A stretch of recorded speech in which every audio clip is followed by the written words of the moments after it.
Hello everyone, Angela here with Turo Family Chiropractic and your weekly PSA or piece of salutogenic advice.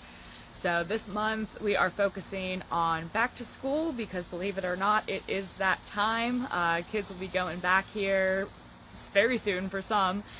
So really we're just kind of focusing on, what can you do as a family? What can you do to help get your kids ready for a very successful school year, and not just looking at a successful school year as meaning good grades, but also good health. And ultimately, one of the really big things that I want to focus on today is good quality sleep, which is absolutely essential for everyone. We talk about it so much, for people of all ages, but particularly children and school-age children. A good night's sleep and a healthy sleep pattern is so important. So much of learning and development is happening during those sleep times, during deep sleep especially. Very, very important for memory formation, which is obviously very important when you're trying to learn new things. And then obviously it's going to help with focus. It's going to help with energy during the day and things like that. So you really want to make sure that you're prioritizing quality sleep.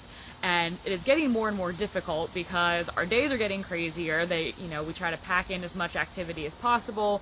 The kids are in school all day, and then the evenings are packed with activities. Obviously need to have time for homework and dinner and all of those things that need to happen.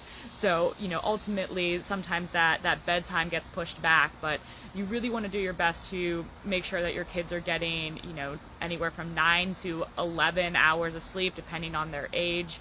Obviously, younger kids need more, and honestly, even teenagers need more. There's a reason that, the teenagers are tired all the time. It's, often that they're not getting enough sleep. And you really want to look at what the pattern is leading up to bedtime. So establishing a good nighttime routine, especially something that you can implement as a family. So, whether it's turning off electronics and reading books, brushing teeth, maybe doing some light activity, things like that. But establishing that routine that you can do as a family, that everybody knows that, okay, we're starting that nighttime routine, and then it's going to be time for bed. And ultimately trying to limit screen time as much as possible in that hour or two before bedtime. I know it's very difficult in this day and age, especially, with technology being integrated into school. A lot of homework is done online now, but really as much as possible trying to get away from those screens, and especially limiting them from the actual bedroom. So, especially young kids should not have TVs in the room, shouldn't be taking their phones to bed, really trying to limit that screen time so that they're not having that overstimulation, that overactivity of the blue light rate, as they're trying to fall asleep. It will really, really help them fall asleep more quickly, have more deep sleep, which is very, very important for their development. So that is your PSA for the day, is to take a look at your sleep pattern. I'm sure in the summer that you might not be as strict with bedtime. Kids aren't having to get up first thing in the morning. People tend to get off their routines when you don't have that structure of school in place. So now would be a good time to start looking, being honest with yourself and honest with your children. Have you been sticking to your normal sleep routine, or has it maybe gotten a little lenient for the summer months?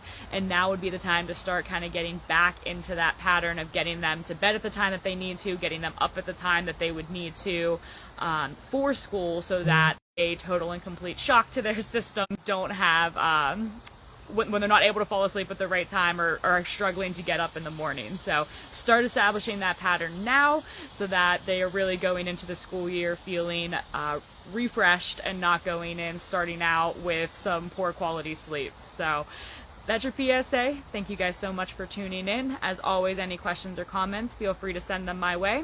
Otherwise, I will see you the same time next week. Have a wonderful day.